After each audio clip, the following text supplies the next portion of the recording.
Now that we have our paint mixed, let's talk about being able to spray that freshly mixed paint. We have to make sure our equipment is ready too. Today's market has two different types of spray guns, typically HVLP and conventional. This is a good example of an HVLP gun. HVLP stands for high volume, low pressure, and that's what this gun demands in order for it to work properly. The basic operating parts of a spray gun are the air cap, the fluid needle, and then the fluid tip.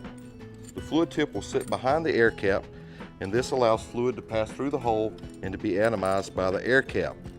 The adjustment for the amount of fluid coming to the gun is done by the needle adjustment here by in or out. In gives less fluid, out gives more fluid.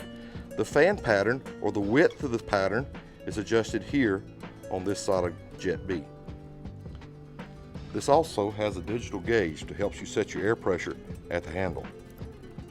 Another style of gun, this is made by Iwata, basically the same gun, except again we have fluid adjustment here, we have an air cap here, fluid tip is behind that, and then the air regulation is done here at the handle by a diaphragm type regulator.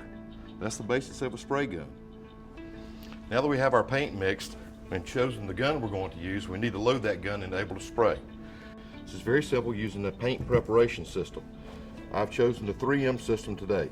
This system contains with a hard cup, a disposable liner to hold the paint.